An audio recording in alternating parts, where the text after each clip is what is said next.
they work is that they're just a bunch of good Pokemon. You can bring any four of these here, even on Sian's team here, as we see, just are good Pokemon. Every single one of them can be brought and have some sort of value to the team. And I misspoke earlier when I said this team wasn't Sian's, but we're actually going to see the Calyrex Shadow Rider and the Zamazenta, the Incineroar, Raging Bolt, Ogerpon, Hearthflame, and Rillaboom here. And this is a really, really, cool team. We saw Marco get second with it at NAIC, and it's just again a very strong team and a collection of very good Pokemon.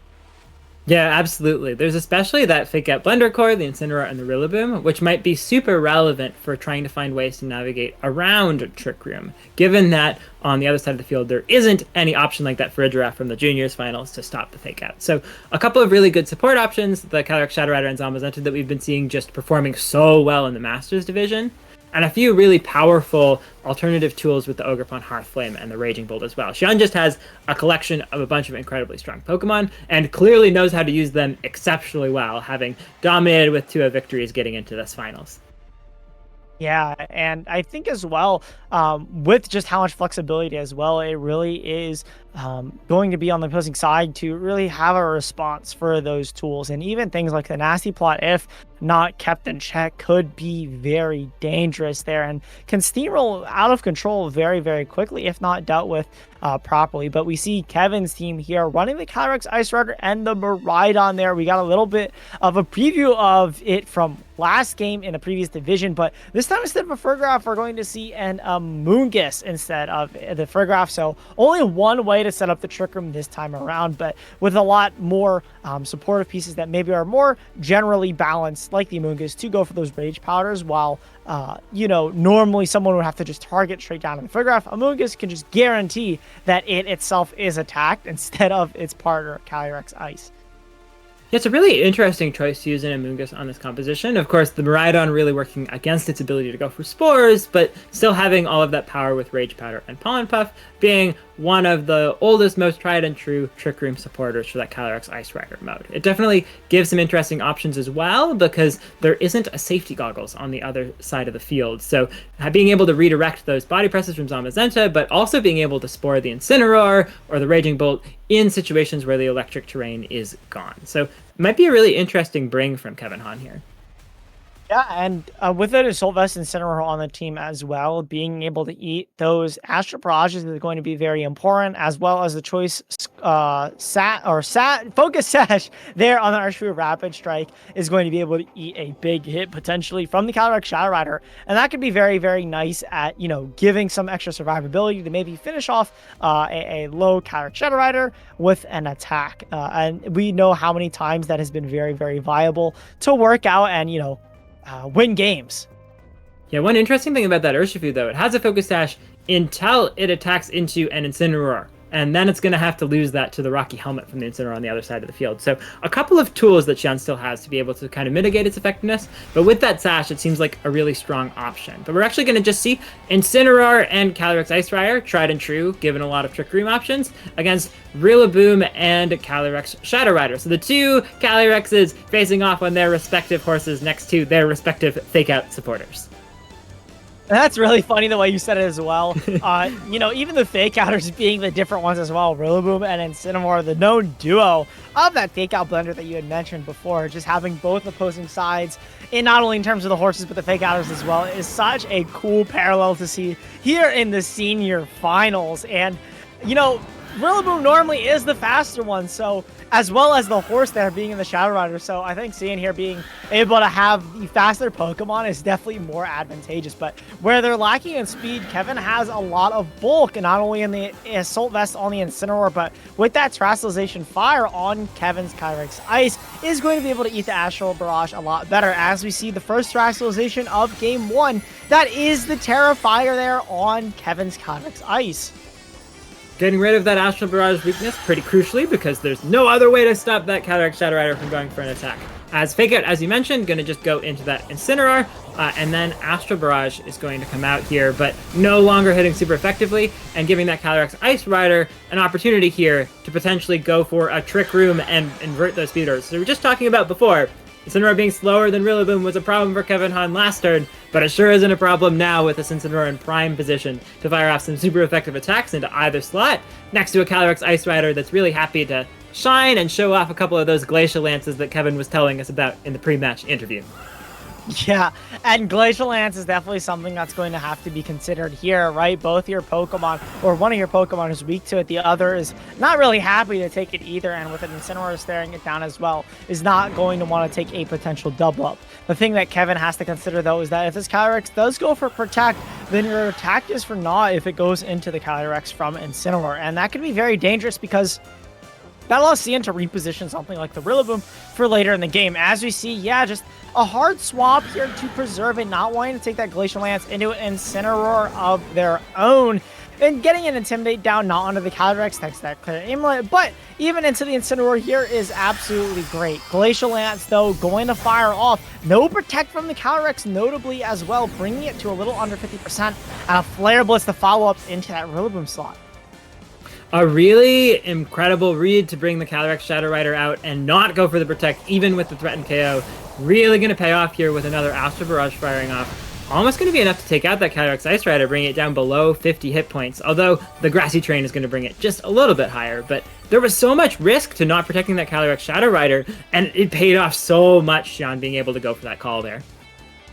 Yeah, and I think not going for the attack allows Sian to burn a turn of Trick Room in a way that normally you can't. Where it's very predicted where you have to go for Protect, then maybe swap to preserve some damage, but being able to fish in an attack and not have to use a Protect means that it's now an option for Sian in this upcoming turn. Kevin still, though, has, I think, a lot of the pressure on the board with Calyrex still having HP at all, is able to go for another Glacial Lance. It, of course, does have to face down that Fake Out from the Incineroar that has just swapped in for Sian, but besides that, you know, you have a potential knockout into the Calyrex. We actually see a helping hand there onto the Calyrex. Wow, such high risk, but Kevin calls it and doesn't play defensively around that fake out pressure and is going to be able to finish off the Calyrex Shadow Rider. So the Calyrex on the Ice Horse is dominating the Calyrex on the Shadow Horse, getting an attack boost. That was such a high-risk play from Sian that really hasn't played off, as Kevin now has an opportunity to reposition with still a bunch more turns of Trick Room left and a Calyrex Ice Rider with an attack boost already. That would have been so cool for Sian if the read had gone out differently, but Kevin making a wonderful call here. Yeah, I mean, I think you got away with the previous other two turns. Maybe it was a little bit greedy to try to go get away with another huge play like that again on this third turn. But honestly, if it worked, I think it would have won Sian the game, right? If you go for a Helping Hand Astral Barrage and you get it in that position, you're just so far ahead. You're assuming the Calyrex Ice to maybe protect or swap out, and you'd be so far ahead. But Rillaboom here, getting to fake out and make up for what Incineroar couldn't do with that Helping Hand. Unfortunately, though, it does have to face down a Amoonguss, and, you know, Amoonguss is going to have the ability to Spore. So Sian really has to make a decision of which Pokemon they want to fake out, because you either get put to sleep on your Incineroar or you get Glacial Lance on your Rillaboom. And Kevin is really happy, I'm sure, to have made that last turn work in his favor.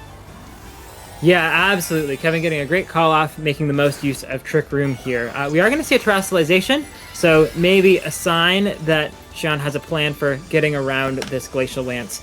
Going to be able to resist it with both Pokemon, but that does mean now this Amoonguss later on, as a Fake Out goes into it for this turn, next turn it's going to be able to take its choice of Spore target, as this Calyrex Ice Rider is going to fire off a high horsepower, but going to miss the Incineroar, crucially giving Incineroar a chance to pivot out and preserve that Fake Out tool for later. If Sian was going to find a way into this game, I think it starts with dodging a high horsepower.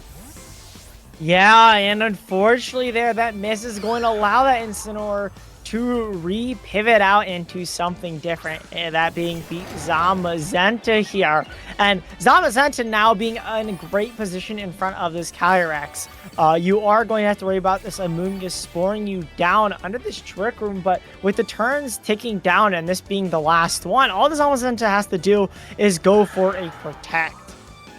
So Zamazenta is going to be able to get out of the Trick Room without going to sleep, but I still think that Amoonguss is going to be a pretty big problem. It's going to be able to throw off a Pollen Puff here, bring that Calyrex Ice Rider almost all the way back up to full health, and give a chance for a high horsepower into that Rillaboom, which is going to just get a KO because of that attack boost the Calyrex Ice Rider had earlier. But crucially, even though that Zamazenta had a Telegraph Protect, it's not going for it this time. So it's going to have a chance to maybe use a Body Press and try to even the score a little bit. But it may be too little too late as this Calyrex Ice Rider sitting at +2 attack and half health with a nice, comfortable redirection option next to it now with that Amoonguss at almost full hit points. Yeah, and I think as well with the grass disappearing, that's going to be no more healing. The Amoonguss, though, being able to sit there next to the Calyrex and just heal it up is such a dangerous position. And without something like the Calyrex Shadow Rider to really damage it anymore, yes, you bring in Incineroar, but I don't really know if this is going to be enough, especially since you can't intimidate the Calyrex Ice Rider. Yeah, I think at this point, both players really need to be starting to think about Game 2. There's only so much time to think about those leads, and it's just so clear the writing's on the wall. Both of these Pokemon can just protect around the Fake Out, although it looks like they aren't going for it yet. It's going to be a helping hand from the Zamazenta, trying to get a cheeky little Body Press in and maybe finish off the Calyrex Ice Rider, but the Protect coming out here on the Calyrex Ice Rider going to be able to keep things pretty safe for Kevin's side of the field. And now that the Fake Out pressure is gone, I think there's a pretty clearly telegraphed Rage Powder and any old attack from the Calyrex Ice Rider, or really Kevin's choice of ways to close out this game. He really has all the tools that he needs to be able to be starting to think about that next game. We're going to see a helping hand come out from that Incineroar again. Same play as before. We'll have to see if that Amoonguss redirects everything. It's going to go for that Rage Powder, so this poor Zamazenta, sure, it can do some damage, but it's not making any progress against that Calyrex. It's going to be a heavy slam, taking Amoonguss down to about half HP, but this +2 attack Calyrex Ice Rider is about to show us what it's got, and that's a high horsepower. It connects this time into that Incineroar. Calyrex making up for that miss earlier.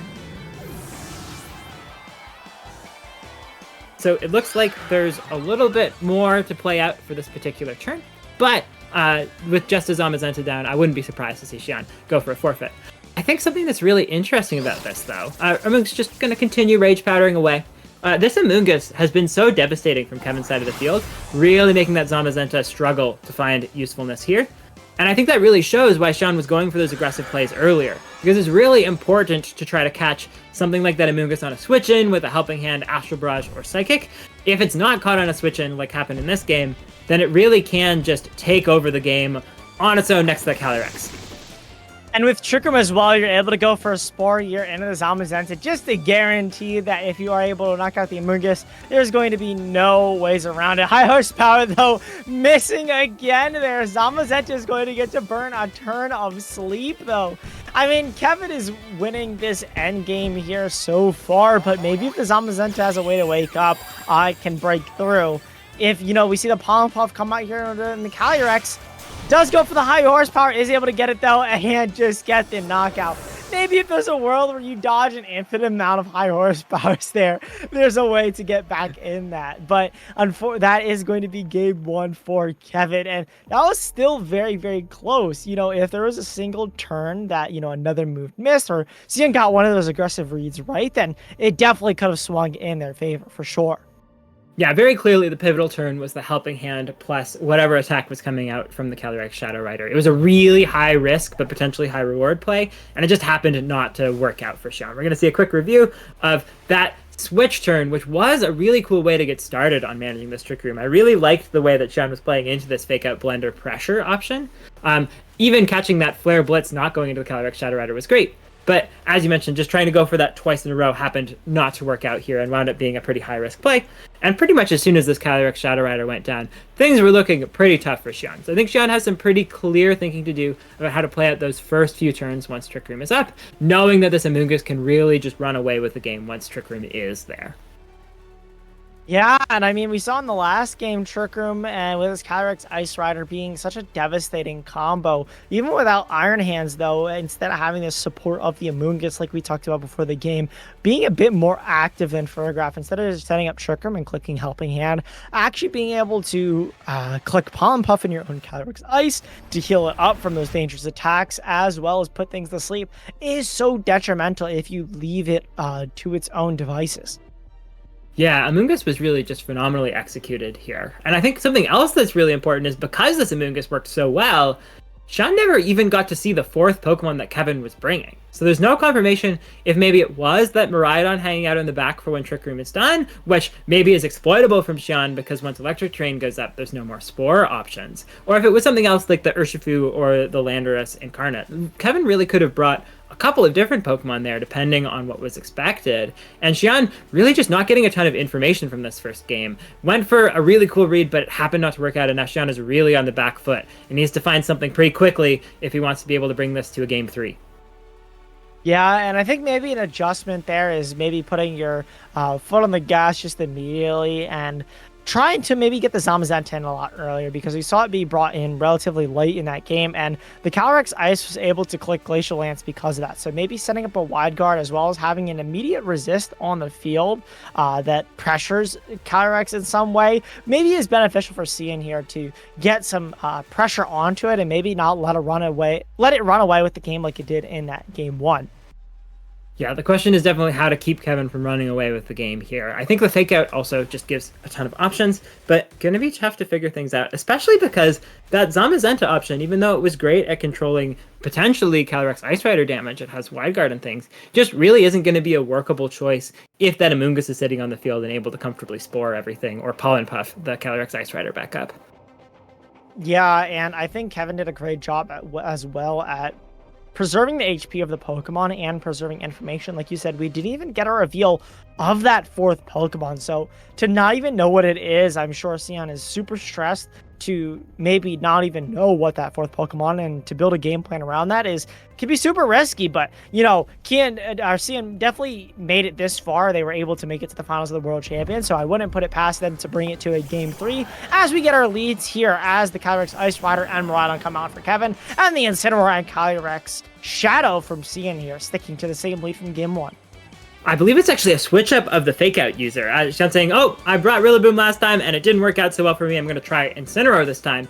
But that might actually be working to Sian's detriment a little bit, because there's no longer the immediate option to reset the terrain. And this Miraidon is now going to be able to function in Electric Terrain for a little bit, unless Sian wants to immediately pivot into that Rillaboom. And then the Intimidate not even activating on the Calyrex Ice Rider because of that Clear Amulet item. Incineroar's got Fake Out that is bringing to the table, but not too much else.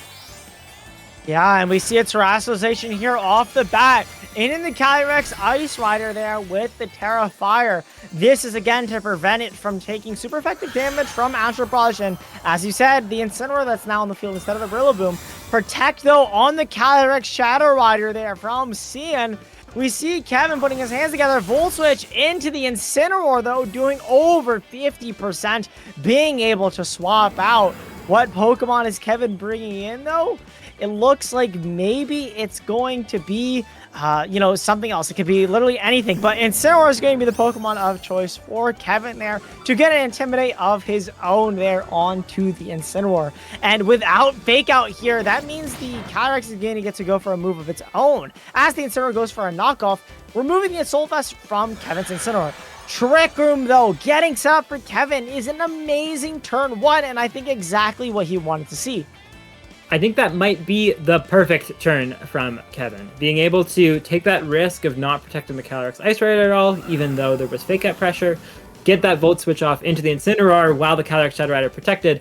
Really, nothing could have gone even a little bit better for Kevin here. And now Trick Room is set up immediately, with Incineroar threatening a lot of damage to that Calyrex Shadow Rider. And the Protector's even burned on the Calyrex Shadow Rider, so it can't even play defensively. That's so phenomenal from Kevin's side of the field.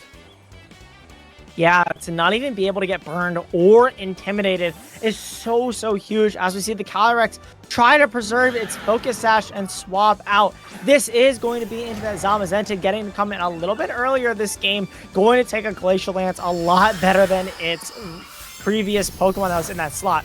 Glacial Lance, though, still doing a sizable chunk to the Incineroar there. Knockoff finally removing the Clear Amulet, but the damage might have already been done from this Calyrex, as Flare Blitz is the move into that slot, doing so much to the Zamazenta there, even at +1, thanks to that Dauntless Shield. A wonderful call to know that Calyrex probably had to switch out and be able to go for a Flare Blitz there. That really reduces Zamazenta's ability to weather the storm of this Trick Room. Now it might be pretty close to in range from a High Horsepower or even just another Flare Blitz. That really makes Sian, they've got very few resources left for handling these next couple of turns of Trick Room, and Kevin's just playing phenomenally so far. Yeah, and Zamazenta there going for Protect, trying to weather its way through this Trick Room as the high horsepower there lands into the Incineroar. We saw a moment of hesitation. The animations take so long that, it almost looked like it missed, but being able to connect in the crucial time of need here for Kevin's Calyrex Ice is able to get that attack boost. U-turn, though, going off into the Zamazenta, maybe expecting a pivot back, and the Calyrex Shadow Rider is not going to be able to swap out. But the Calyrex Shadow Rider coming back in for the other slot for Sian instead. So Calyrex Shadow Rider finally gets to hit the field. It does have a way to Terrastalize out of being weak to the Incineroar, and then there's the Wide Guard option from the Zamazenta to try to stop the Glacial Lance. So Sian is now back in position to maybe stall a little bit longer. Calyrex Shadow Rider just going for a Protect, hoping some targeting goes off there. And it looks like it's a high horsepower going into that Protect, as well as we'll have to see where that Incineroar attack goes. It is the Flare Blitz. If Zamazenta can... Oh, and that's just a double up into the Calyrex Shadow Rider. So Sian finally going for Protect with his Calyrex Shadow Rider and landing it so effectively. And that's going to be a Body Press, taking a bunch of Calyrex's hit points down with only one more turn of Trick Room left and Wide Guard available from the Zamazenta. If Flare Blitz and high horsepower isn't a KO like Kevin was going for this turn, then I think Sian has a lot of options to set things up now.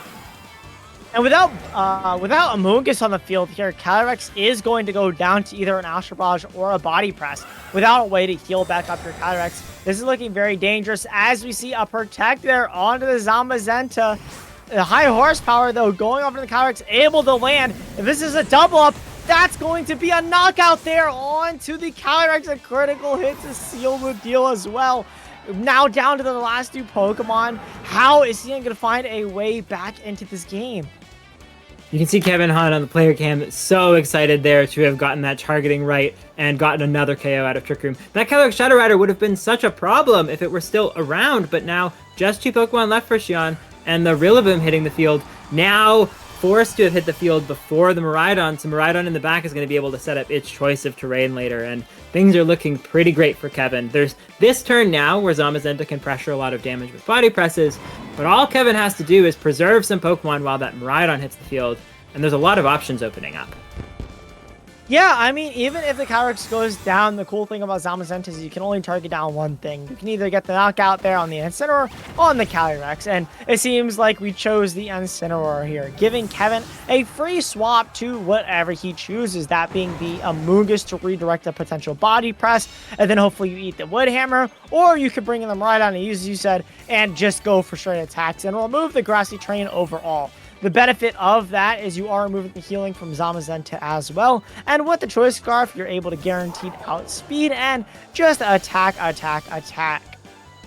Now, one thing that's interesting is this might depend a little bit on the last Pokemon that Kevin has. Because, sure, the Miraidon can do a lot of damage with all of these attacks, but that Zamazenta has a Terrastalization option into Dragon-type to resist Electric. And if the Miraidon locks into Draco Meteors, it's going to have to find a way to be able to pivot out, or it's not really going to make it through that Assault Vest Rillaboom. So there's still a little bit of awkwardness for Kevin to try to navigate here. Definitely still a strong position, but that Calyrex Ice Rider, pretty easy to probably KO this turn.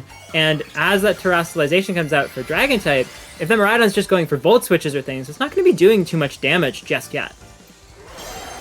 Yeah, the Dragon Terrastalization there, saving it to the very last moment. Electro Drift, no Draco Meteor is going to be the move locked in here. Zamazenta does not go down. Those Grassy Terrain turns actually added up a lot. Body Press, though, instead of going for the Calyrex, tries to go for the Miraidon, isn't able to knock out the Calyrex with the Wood Hammer, though. And this Calyrex is going to be able to follow up with a Glacial Lance, and double super effective is going to be able to get a double knockout, and Kevin Hahn 2-0 is going to be your world champion.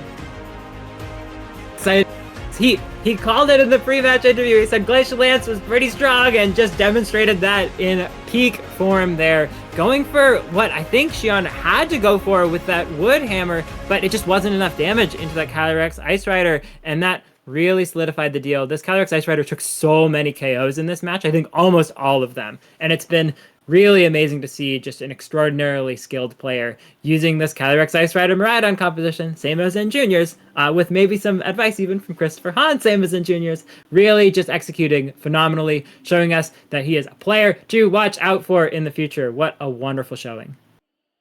Yeah, I'm not sure if anyone's ready in the Masters division to face down that Trick Room team, especially here as we replay through the game. Just how dangerous it was once Kevin got that Trick Room set up. Being able to take KO after KO, the Incineroar, then the Calyrex Shadow Rider, piece by piece. Kevin made his way through the opposing Shadow Rider team and, was able to find a way to victory with these Glacial Lances and high horsepowers in this bulky Pokemon that is the Calyrex Ice Rider.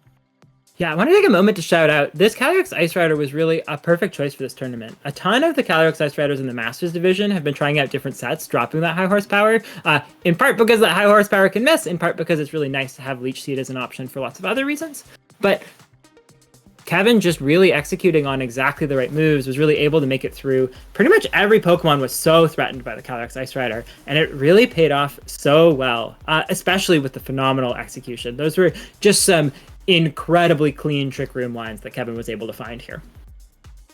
Yeah, and I think it's really funny, right? Both of the juniors and seniors being 2-0 victories, not only through their entire brackets, but even in the finals as well. Just shows how dominant both of these divisions can be. And with the similar teams nonetheless as well, that Calyrex Ice Rider and the Miraidon, just being able to show once you get those Trick Rooms set up and are able to analyze which pieces you need to take, in the right hands can be absolutely devastating.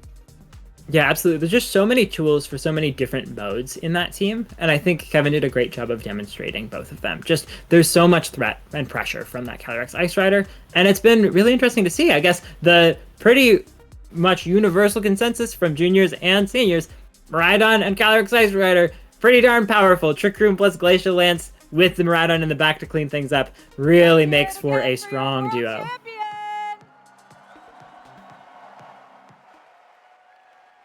And not only your world champion, but the first world champion to win in 2 different age groups. How does it feel to not only be the world champion, but to have a first like that, Kevin? I have no words to describe it. It's an unreal feeling. I still can't believe it. You were saying earlier that you were nervous. How did you calm those nerves? I think after turn 1 of each game, where I got my positioning up, I think I felt a lot better. And even though sometimes if you're too nervous, it can hurt you. In my opinion, having at least a little bit of nerves can help you a lot. I like that idea. Now, a lot of people are looking at you and being like, you're not only the world champion, you're a legend. I want to play just like you. What's your best piece of advice for a trainer who wants to be like you? Whenever you get knocked down, don't give up at all. In the beginning, my first win was like a bye in the tournament, and I kept on pushing and pushing, and here I am today. I love that advice. I'm going to take that advice for sure. Now, I know there are a lot of people who have helped you get here. Some of them are in the audience. Do you want to say hello or thank you to anyone?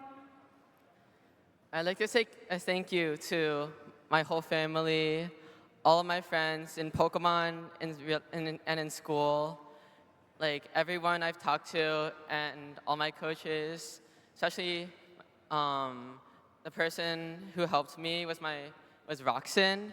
I'd like to give a huge thank you to them and also to my brother. Thank you so much for that support. Let's hear it one more time for Kevin Hahn. And we'll head back to you, casters. And that's just so heartwarming to see that kind of thank you there. It really is. Every single one of these interviews, especially as we wrap up our week, and are just going to be filled with so much emotion and so much genuine just thanks and gratitude for everyone around them who's helped them on their journey and, help that get them achieve that title of world champion.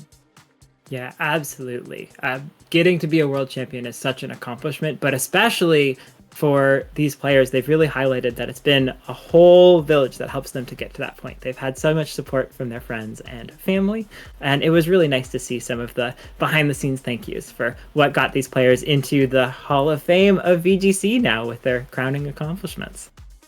And in history, they will stay because, once you're a world champion, that title does not leave you. You are one forever. Of course, next year someone else can claim it, but that's additive. It's not ever going to be removed from you. This is an accomplishment that you will remember for a long time. And, one that every player that achieves it should cherish. And it is something that not very many people can say they are. So it is definitely something you can brag about a little as well. A very great weekend of Pokemon so far. But we're not done yet. We have the Masters division to round out our day of competition, and I'm super excited to get to break that down soon, hopefully for you guys.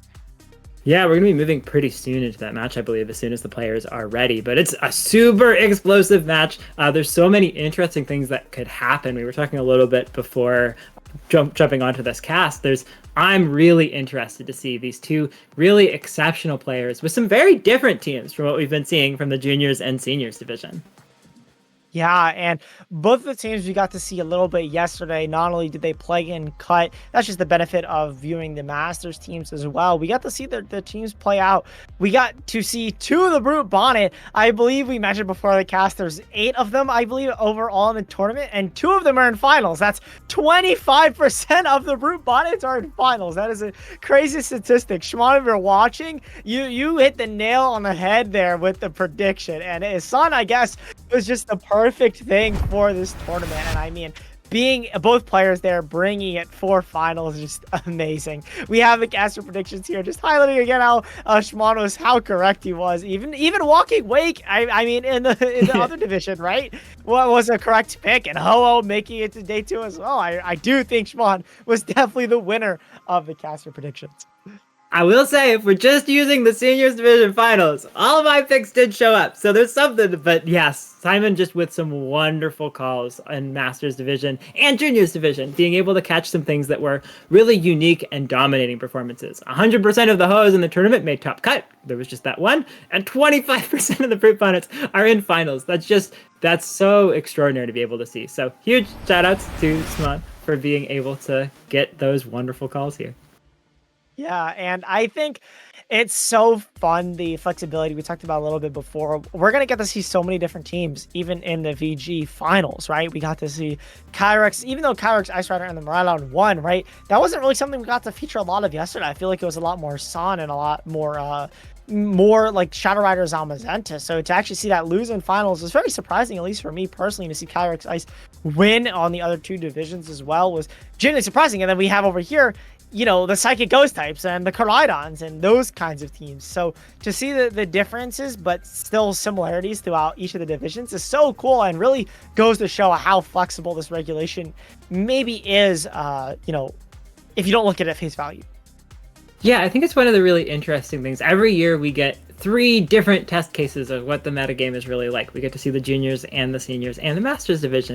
And it's so interesting to see how interesting and unique each of those divisions can be. There are so many different, totally, completely different strategies dominating in these different formats. It was Miraidon, and juniors and seniors, and we're guaranteed to be crowning a Koraidon in the Masters division, which those 2 Pokemon, sure, they're both fast dragon types, but they really couldn't be more different in terms of the compositions that they use with them and how they play.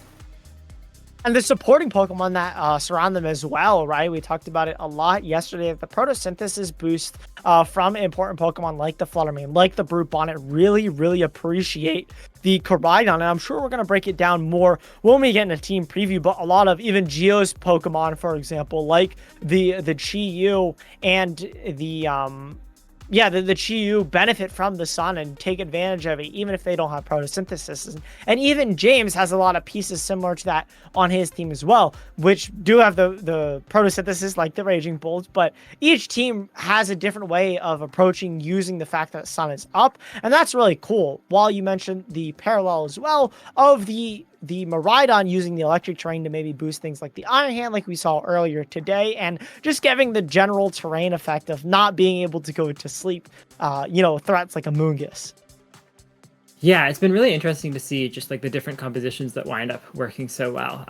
It's very clear that Miraidon is an incredibly powerful component. But yeah, both of these players choosing that Koraidon, it really spreads out the benefits of these two players' teams. The Koraidons are really strong on their own, but pretty much every Pokemon on Geo's team and almost every Pokemon on James's team is really happy to be in the sun. Those fire-type moves getting powered up. At least two Photosynthesis Mons on each player's team.